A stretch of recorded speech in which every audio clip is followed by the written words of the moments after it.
الحمدللہ وکفا وسلام علی عبادہ الذین اصطفیٰ اما بعد۔ 15 روزہ اسلامی عقائد کورس کا 11واں عنوان ہے اسلامی عقائد اور ان کے دلائل، یعنی اسلام کے عقائد اور وہ عقائد کہاں سے ثابت ہوتے ہیں تو ان کے دلائل۔ گزشتہ ایک سبق میں ہم نے یہ بات پڑھی تھی کہ اسلام کے دو بڑے حصے ہیں۔ ایک کا تعلق دل و دماغ سے ہے، یعنی سوچنے اور دل سے ماننے اور تسلیم کرنے سے، اسے عقیدہ کہا جاتا ہے، اور ایک کا تعلق جسم و اعضاء سے ہے، جنہیں عمل کہا جاتا ہے، عملی احکامات کہا جاتا ہے، اور عملی احکامات کو اسلامی شریعت بھی کہتے ہیں۔ اسلامی شریعت کے 4 دلائل ہیں، یعنی جو مسائل ان 4 دلائل سے ثابت ہوں گے تو مسائل کہلائیں گے، اور جو ثابت نہیں ہوں گے وہ ہرگز اسلام کے مسائل نہیں ہوں گے۔ پہلی چیز ہے کتاب اللہ، دوسری چیز ہے سنت، تیسری چیز ہے اجماع امت، اور چوتھی چیز ہے قیاس شریعت۔ کتاب اللہ یعنی اللہ تعالیٰ کی کتاب۔ اللہ تبارک و تعالی خالق و مالک ہے، بندوں کو ان کی مرضی کے مطابق چلنا ضروری ہے، تو اللہ تعالیٰ نے اپنی مرضی کتاب اللہ میں بیان فرمائی ہے، اور کتاب اللہ نے اللہ تبارک و تعالیٰ کی مرضی بتا دی ہے۔ اب جو مسئلہ یا جو بات کتاب اللہ سے ثابت ہے وہ شریعت ہے، اور جو کتاب اللہ کے خلاف ہو، اللہ تعالیٰ کی کتاب سے ٹکراتی ہو، تو وہ شریعت نہیں ہے۔ سنت بھی حجت ہے۔ سنت میں حضور صلی اللہ علیہ وسلم کی سنت، خلفائے راشدین کی سنت اور صحابہ کرام کی سنت تینوں بھی شامل ہے۔ سنت کے معنی ہے راستہ اور طریقہ۔ ان لوگوں کے راستے اور طریقوں کو سنت قرار دیا ہے جن کی اتباع کا حکم دیا ہے۔ قرآن پاک میں حضور صلی اللہ علیہ وسلم کی سنت کا بھی کہا ہے، اور صحابہ کرام رضی اللہ عنہ کی سنت کی اتباع کا بھی کہا ہے۔ سورہ بقرہ کی آیت نمبر 137 میں کہا ہے کہ صحابہ کرام کے ایمان جیسا ایمان لاؤ گے تو پھر تم کامیاب ہوں گے، ہدایت پاؤ گے۔ اور حضور صلی اللہ علیہ وسلم کی اتباع میں بہت سی آیات ہیں، ان میں سے سورہ احزاب کی آیت نمبر 21 بھی شامل ہے، جس میں رسول اللہ صلی اللہ علیہ وسلم تمہارے لیے بہترین نمونہ ہے۔ حضور صلی اللہ علیہ وسلم اور صحابہ کی اتباع کا حکم فرمایا ہے، اس لیے اس کی اتباع کو سنت کہا جاتا ہے۔ حضور صلی اللہ علیہ وسلم نے خود اپنے لیے بھی سنت کا لفظ استعمال فرمایا ہے۔ ابن ماجہ شریف کی روایت ہے کہ حضور صلی اللہ علیہ وسلم نے فرمایا کہ میں تمہارے درمیان 2 چیزیں چھوڑ جا رہا ہوں، اگر تم ان کو مضبوطی سے پکڑے رکھو گے تو تم کبھی گمراہ نہیں ہوں گے۔ ایک اللہ تعالیٰ کی کتاب ہے، اور ایک اللہ تعالیٰ کے رسول صلی اللہ علیہ وسلم کی سنت اور خلفائے راشدین کی سنت ہے۔ اور خلفائے راشدین کی سنت کے بارے میں فرمایا کہ تم میرے بعد میری اور میرے خلفائے راشدین کی سنت کو لازم پکڑے رکھنا۔ حضرت عبداللہ بن مسعود رضی اللہ عنہ نے فرمایا جو کوئی چاہتا ہے کہ وہ سنت اختیار کرے تو اسے چاہیے کہ صحابہ کرام رضی اللہ عنہم کے طریقے کو پکڑ لے۔ سنت سے بھی مسائل ثابت ہوتے ہیں۔ تیسری چیز ہے اجماع امت۔ کسی زمانے میں سارے صحیح العقیدہ علماء کرام کسی بات پر اتفاق کر لے، سارے کہے کہ مسئلہ ایسے ہی ہے، یہ بھی ایک دلیل ہے۔ قرآن پاک کے سورہ نساء کی آیت نمبر 115 میں فرمایا ہے جو آدمی مسلمانوں کے راستے کے علاوہ کسی اور راستے پر چلے گا اسے ہم دوزخ میں ڈالیں گے۔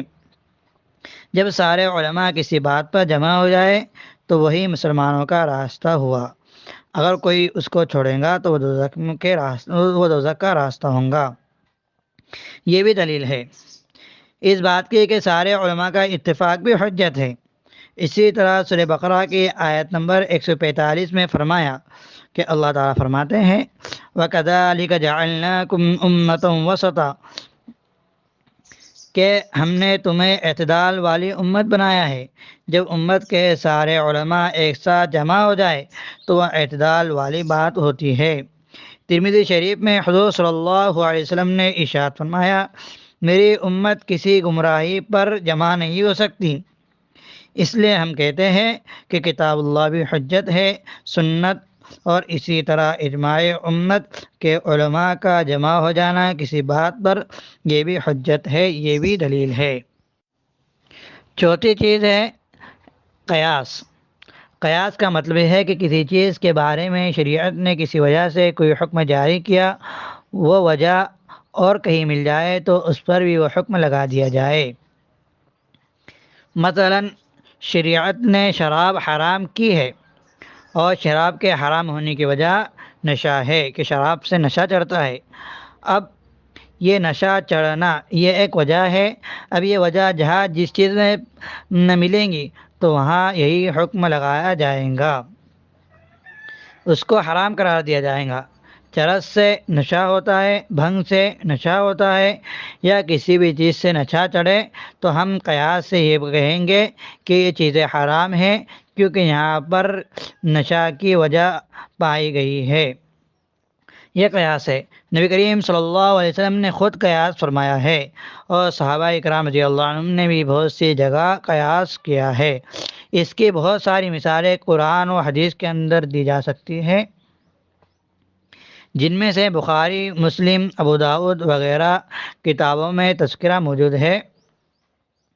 مشہور حدیث معاذ بن جبل رضی اللہ عنہ کے بارے میں ہے کہ حضور صلی اللہ علیہ وسلم نے جب انہیں یمن کا گورنر بنا کر بھیجا، اور اس زمانے میں جو گورنر ہوتے تھے وہ قاضی بھی ہوتے تھے، مفتی بھی ہوتے تھے، لوگ ان سے مسائل پوچھ کر عمل کرتے تھے۔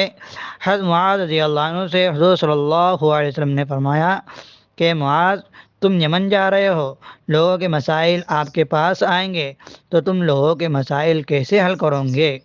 تو انہوں نے فرمایا کہ یا رسول اللہ، اللہ تبارک و تعالیٰ کی کتاب سے معلوم کروں گا۔ تو آپ صلی اللہ علیہ وسلم نے دریافت فرمایا، پوچھا کہ کتاب اللہ میں اگر نہیں ملا تو تم کیسے معلوم ہوگا کہ مسئلے کا حل کیا ہے؟ اس سے معلوم ہوا کہ ہر مسئلہ کتاب میں نہیں ہے۔ انہوں نے عرض کیا، یا رسول اللہ، آپ کی سنت سے اس کا پتہ کروں گا۔ تو آپ صلی اللہ علیہ وسلم نے فرمایا، اگر سنت بھی نہ ملے تو تم پھر کیا کرو گے؟ تو انہوں نے فرمایا کہ پھر میں اپنی رائے سے اجتہاد کروں گا، شریعت کے اصولوں کے سامنے رکھ کر، شریعت کے اصول و ضوابط کو سامنے رکھ کر قیاس کروں گا۔ تو حضور صلی اللہ علیہ وسلم خوش ہوئے اور اللہ تبارک و تعالیٰ کی حمد بیان کی اور کہا کہ اللہ تبارک و تعالیٰ نے اللہ کے رسول کے قاصد کو اس چیز کی توفیق دی جس پر اللہ تعالیٰ کے رسول راضی ہے۔ خلاصہ یہ ہے کہ شریعت کے 4 دلائل ہے، کتاب اللہ، سنت رسول جس میں حضور صلی اللہ علیہ وسلم اور صحابہ کرام کی سنت و طریقہ ہے، نمبر 3 اجماع، کسی بھی زمانے کے علماء کا اتفاق، اور نمبر 4 مجتہد کا قیاس، یعنی اللہ تعالیٰ نے جس میں اجتہاد کی صلاحیت رکھی ہے وہ شرعی اصولوں کے مطابق قیاس کرے۔ ہماری گفتگو چل رہی ہے عقائد کے بارے میں۔ عقیدہ جو ہے وہ قیاس اور اجتہاد سے ثابت نہیں ہوتا، باقی تینوں دلیلوں سے عقیدہ ثابت ہوتا ہے۔ یعنی اسلامی عقائد جو ہے تو وہ قرآن سے، سنت سے اور اجماع امت سے، یہ تینوں سے ثابت ہوں گے، قیاس سے ثابت نہیں ہوں گے۔ اور یہ بات یاد رکھ لیں کہ مسئلہ بنانے کا کام اللہ تعالیٰ کا ہے، اور نبی کا کام مسئلہ بتانا ہوتا ہے، صحابی کا کام بھی بتانا ہوتا ہے، اور علماء کا کام بھی بتانا ہوتا ہے۔ اور قیاس سے مجتہد کا کام بھی بتانا ہوتا ہے، بنانا نہیں۔ بنانے کا اختیار فقط اللہ تعالیٰ کو ہے۔ لہذا 3 دلائل سے عقائد ثابت ہوتے ہیں، اور جو عقیدہ ان سے ثابت ہے وہ اسلامی عقیدہ ہے، اور جو ان تینوں سے ثابت نہیں یا ان سے ثابت شدہ عقیدے کے خلاف ہے وہ اسلامی عقیدوں میں سے نہیں ہے۔ یہ بات بھی ذہن میں رکھ لے کہ قرآن و سنت کی جو تشریح صحابہ اور علماء اکرام سے ثابت ہے وہ درست ہے، اور جو علماء اکرام اور صحابہ سے تشریح ثابت نہیں وہ درست نہیں۔ اسی طرح جو عقیدہ صحابہ اکرام اور 1400 سالہ علماء اکرام سے ثابت ہیں وہ درست ہے، اور جو ان سے ثابت نہیں وہ درست نہیں۔ اور یہ بات یاد رکھ لیں کہ یہ ہمارا دین ہے، یہ جو ہمارا احکام ہے یہ اللہ تبارک و تعالیٰ کی طرف سے آیا ہے، لیکن واسطہ حضور صلی اللہ علیہ وسلم ہے، اور صحابہ اکرام اور ائمہ دین اور 1400 سالہ کے علماء اکرام اولیاء اکرام ہے، ان کے واسطے سے ہم تک یہ دین پہنچے ہے۔ لہذا جو عقیدہ ہمیں ان سے ملے گا وہ درست ہے، اور جو ان سے نہیں ملے گا، ان کے واسطے سے نہیں ملے گا تو وہ درست نہیں ہے۔